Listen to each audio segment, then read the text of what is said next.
कन्याशाला YouTube channel पे आप सभी का स्वागत है। हमने इकाई 3 में कुत्ते की वफादारी की समझ ली, पाठ का वाचन भी किया। अभ्यास आज हम देखेंगे। पहला है, नीचे दिए गए शब्दों का प्रयोग कहानी के जिस वाक्य में हुआ हो वह वाक्य पढ़िए। हमें अपना खुद का वाक्य नहीं लिखना है कि पढ़ना है, लेकिन जो शब्द जिस वाक्य में यूज हुआ हो वही वाक्य हमें पढ़ना है। पहला है समाधि। बंजारे ने उस वफादार कुत्ते की समाधि बनवाई। दूसरा है बंजारा। पुराने जमाने में व्यापार का सामान लाने ले जाने का काम बंजारे करते थे। तीसरा है वफादार। कुत्ता बड़ा वफादार था। चौथा है सौ। वह कुत्ते के शव को अपनी गोद में लेकर फूट फूट कर रोने लगा। पांचवा है लुटेरा। अगर चोर लुटेरे पड़ाव की तरफ आते दिखाई देते थे तो कुत्ता भौंक भौंक कर उन्हें दूर भगा देता था। ये वाक्य हमें इकाई में ही दिया गया है, वो ही मैं पढ़ रही हूँ। छठा है जमानत। तो तुम इसे ही जमानत के रूप में दे दो। सातवां है सूद। मैं आपकी पूरी रकम सूद समेत 1 साल में ही चुका दूंगा। आठवां है गोद। वह कुत्ते के शव को अपनी गोद में लेकर फूट फूट कर रोने लगा। तो ये हमारा पहला प्रश्न था। अब आगे हम देखेंगे दूसरा प्रश्न। प्रश्नों के उत्तर दीजिए। तो पहला है, समाधि क्यों बनाई जाती है? समाधि क्यों बनाई जाती है उसका उत्तर मैं आपको दूंगी। किसी विशिष्ट व्यक्ति या प्राणी की याद कायम रखने और उसके प्रति अपना प्रेम तथा सम्मान प्रकट करने के लिए उसकी समाधि बनाई जाती है। तो ये प्रश्न आपको आपकी कॉपी में लिखने हैं। दूसरा है, आप इस कहानी को और कौन कौन से शीर्षक देना चाहेंगे? ये आपको सोचना है कि आप इस कहानी को और कौन कौन से शीर्षक दे सकते हैं। मैं 1-2 आपको बता देती हूँ। तो उसका उत्तर एक आ सकता है शायद जल्दबाजी का नतीजा या जल्दबाजी का परिणाम। जो बंजारे ने जल्दबाजी की उसका क्या नतीजा हुआ वो ही इस पाठ में दिया गया है। तो हम उसका नाम कुत्ते की वफादारी के अलावा जल्दबाजी का नतीजा भी दे सकते हैं। एक और है, एक कुत्ते की समाधि। इसमें किसकी बात की गई है? लाखा बंजारा और कुत्ते की। तो वो भी हम नाम रख सकते हैं, वो भी शीर्षक रख सकते हैं, लाखा बंजारा और उसका कुत्ता। अगर आपको और कोई सोच में आए तो आप वो भी उसका शीर्षक दे सकते हैं, लेकिन कहानी के वो उसके उचित होना चाहिए। तीसरा प्रश्न है, कुत्ते को वफादार प्राणी क्यों कहा गया है? तो बरसों से पहले से प्राचीन जमाने से कुत्ते मानव का मित्र रहा है। कुत्ता अपने मालिक के घर का भरोसेमंद चौकीदार है।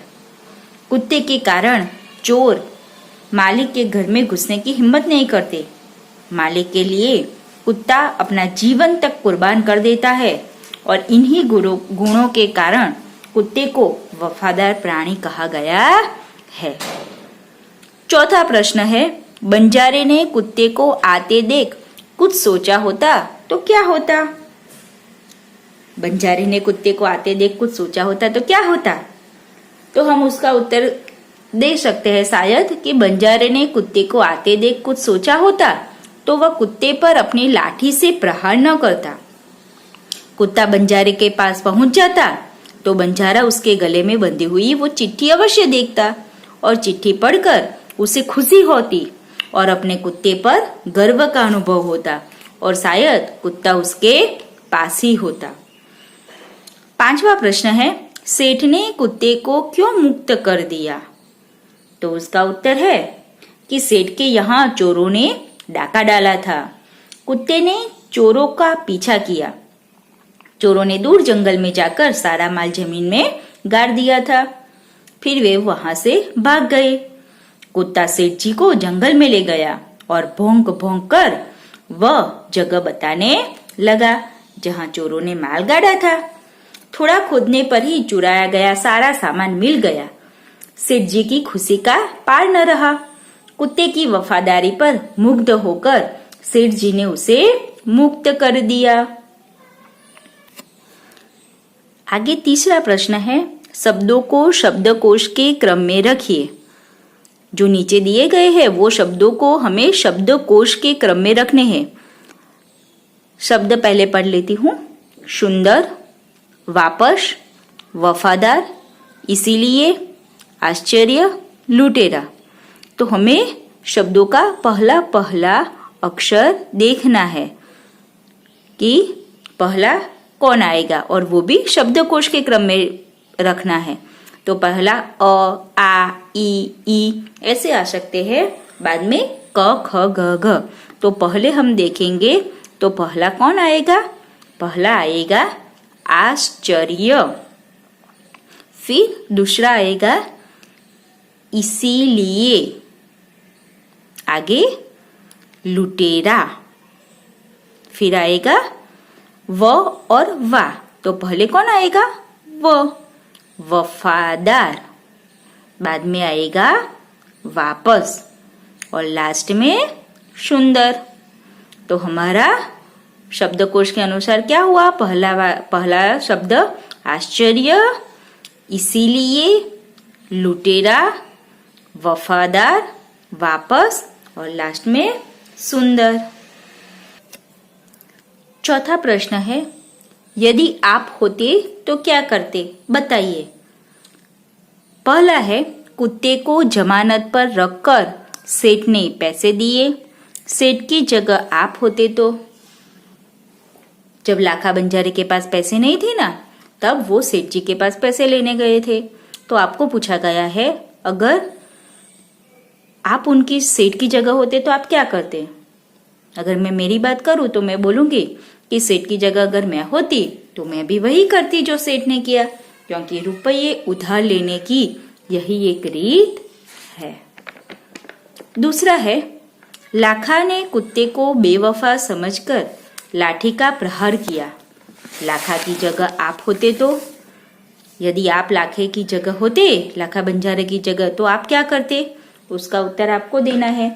मैं तो सिर्फ आपको बताऊंगी, लेकिन आपको जो लिखना हो आप वो लिख सकते हैं, वो आप बता सकते हैं। अगर लाखा की जगह यदि मैं होती तो लाखा की तरह जल्दबाजी में कुत्ते पर प्रहार न करती।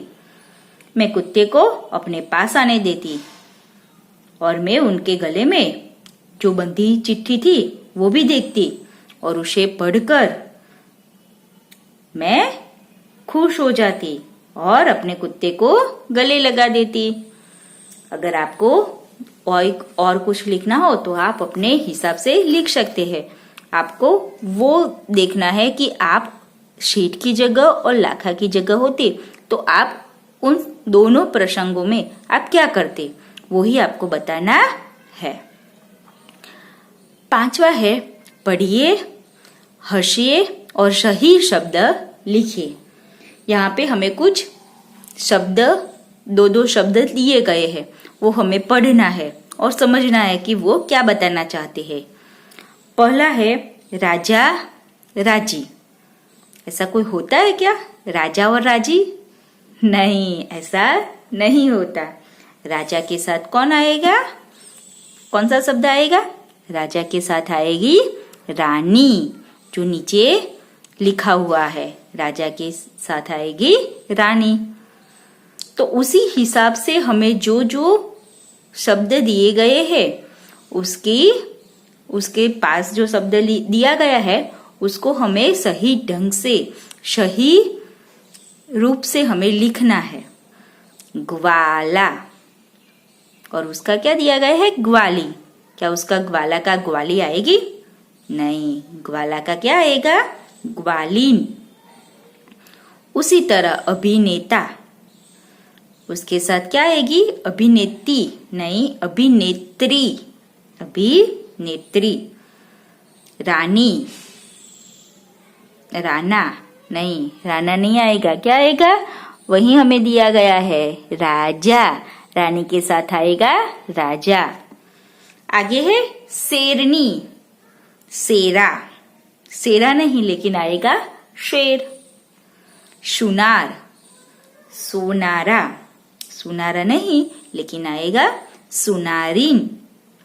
ऊंट, ऊंटी नहीं, लेकिन आएगा ऊंटनी। लुटेरा, लुटेरो, लुटेरीनो। बंजारा, उसके साथ दिया गया है बंजारे, लेकिन सही शब्द क्या है? बंजारिन। आगे है सेठ, सेठी। ऐसा कोई शब्द नहीं है, लेकिन क्या है? सेठानी। इसमें लिंग के आधार पर शब्द सब दिए गए हैं। जो पुल्लिंग है उसका हमें स्त्रीलिंग लिखना है, और जो स्त्रीलिंग है उसका पुल्लिंग लिखना है। वही सब इसमें दिया गया है, उसका हम ध्यान रखेंगे।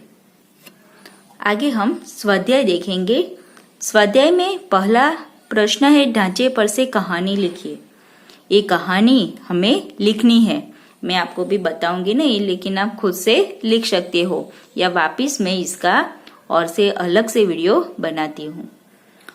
दूसरा है, नीचे दिए गए प्रश्नों के उत्तर लिखिए। पहला है, रात को कुत्ता पड़ाव की रखवाली कैसे करता था? तो कुत्ता बहुत वफादार था। रात को वह सावधान रहकर पड़ाव की रखवाली करता था। अगर चोर लुटेरे पड़ाव की तरफ आते दिखाई देते तो कुत्ता भौंक भौंक कर उन्हें दूर भगा देता था। दूसरा है, सेठ ने बंजारे के साथ कौन कौन सी शर्त रखी? और उसका उत्तर है, बंजारा सेठ के पास उधार रुपये लेने के लिए आया था, परंतु रुपये के बदले में गिरवी रखने के लिए उसके पास कुछ भी नहीं था। तब सेठ ने बंजारे से कहा कि तुम अपना कुत्ता ही जमानत के रूप में रख दो। जब तुम सारे पैसे लौटा दोगे तब कुत्ता तुम्हें वापस लौटा दूंगा। इस प्रकार सेठ ने बंजारे के आगे रकम के बदले में कुत्ते को गिरवी रखने की शर्त रखी। तीसरा है, सेठ ने कुत्ते को क्यों मुक्त कर दिया? इसका जवाब हमने अभ्यास में ही देख लिया है। पांचवा प्रश्न था, वही उसका उत्तर है। चौथा है, इस कहानी से क्या शिक्षा मिलती है? तो हमें इस कहानी से क्या शिक्षा मिलती है? तो लाखा ने अपने कुत्ते को सेठ को छोड़कर अपने पास आते देखा तो जल्दबाजी में उस पर लाठी का प्रहार कर दिया। उसी प्रकार कुत्ते की मृत्यु हो गई और कुत्ता मर गया।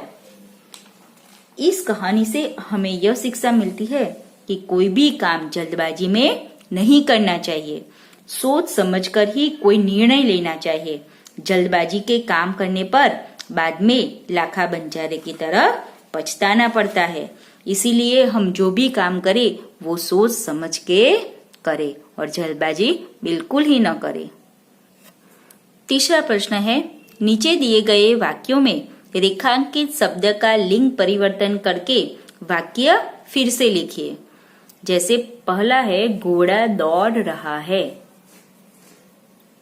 उसका क्या दिया गया है? घोड़ी दौड़ रही है। तो जो रेखांकित शब्द है उसका लिंग परिवर्तन करना है और उसको वापिस हमें वाक्य में भी परिवर्तन लाके फिर से लिखना है। पहला है, सेठ ने कहा रुपये तो मैं दे दूंगा। रेखांकित शब्द कौन सा है? सेठ। तो सेठ की जगह पे हमें लिंग परिवर्तन करके लिखना है। सेठ का क्या होगा लिंग परिवर्तन? सेठानी। सेठानी ने कहा रुपये तो मैं दे दूंगी। दूंगा की जगह पे क्या आ जाएगा? दूंगी। सेठानी ने कहा रुपये तो मैं दे दूंगी। लिंग परिवर्तन करेंगे तो उसके हिसाब से वाक्य में भी परिवर्तन होगा। दूसरा है, बंजारी को बहुत दुख हुआ। बंजारे का लिंग परिवर्तन क्या होगा? बंजारिन। बंजारिन को बहुत दुख हुआ। उसमें कोई चेंज नहीं रहेगा। सिर्फ बंजारी का क्या होगा? बंजारिन को बहुत दुख हुआ। तीसरा है ऊंट की पीठ पर सामान लदा है। ऊंट की जगह पे हम लिंग परिवर्तन करेंगे ऊंटनी। ऊंटनी की पीठ पर सामान लदा है। चौथा है मैदान में लड़का खेल रहा है। लड़के की जगह पे हम रखेंगे लड़की। तो लड़के के हिसाब से यहाँ पे जो दिया गया है रहा है उसका हो जाएगा रही है। मैदान में लड़की खेल रही है। चौथा प्रश्न है बक्से में से लिंग आधारित शब्दों के जोड़े मिलाइए और उनका वाक्य में प्रयोग कीजिए। यहाँ पे हमें सब शब्द दिए गए हैं, उसका हमें क्या करना है? लिंग परिवर्तन की सही जोड़ बनानी है, फिर उसका वाक्य बनाना है। यहाँ पे दिया गया है गाय, तो उसका क्या होगा? बैल। उसका वाक्य प्रयोग, दोनों का वाक्य प्रयोग यहाँ पे दिया गया है। गाय का दूध सेहत के लिए अच्छा है। और बेल का क्या वाक्य बनाया है? बेल किसान का दोस्त है। तो उसी हिसाब से हमें इन सब शब्दों के सही जोड़ लगानी है, फिर उसका वाक्य बनाना है। तो पहला यहाँ पे है शिष्य, और इसकी सही जोड़ नीचे से हमें ढूंढनी है। तो क्या होगी? शिष्या। शिष्य या और उसकी शिष्या। तो दोनों का वाक्य हम देख लेते हैं। शिष्य गुरु की सेवा कर रहा है। शिष्या गुरु की सेवा कर रही है। चलो आगे है नागिन। तो उसका क्या होगा? नागिन का नाग। नाग नागिन। नाग फन उठाए बैठा है। नागिन फन उठाए बैठी है। चलो आगे है शिक्षक। क्या होगा? शिक्षिका। शिक्षक पढ़ा रहा है। शिक्षिका पढ़ा रही है। घोड़ा क्या होगा उसका? घोड़ी। महाराणा का घोड़ा बहुत वफादार था। मालिक के लिए घोड़ी ने अपने प्राण दे दिए। तो ये उनका वाक्य हो गया। अब गाय। तो गाय और बैल का वाक्य तो यहाँ पे दिया गया है। अगर आपको बनाना हो तो आप बना सकते हैं कि गाय दूध देती है, बैल किसान का मित्र है, ऐसा आप बना सकते हो। आगे हाँ ओके। देव, उसका क्या होगा? देवी। देव प्रसन्न होकर वरदान देते हैं। देवी प्रसन्न होकर वरदान देती है। यहाँ पे सब शब्द आ गए हैं। शिष्य शिष्या, नागिन नाग, शिक्षक शिक्षिका, घोड़ा घोड़ी, गाय बैल, देव और देवी, ये सब हो गए हैं। आगे पांचवा प्रश्न है संज्ञा पहचानिए। मैं यहाँ पे आपको करा तो देती हूँ, लेकिन इसका भाषा सज्जता में अलग से हम उसका क्लास लेंगे, तभी मैं इसका आपको उत्तर दूंगी। इस प्रश्न का वीडियो हम बाद में देखेंगे। तब तक के लिए आवजो।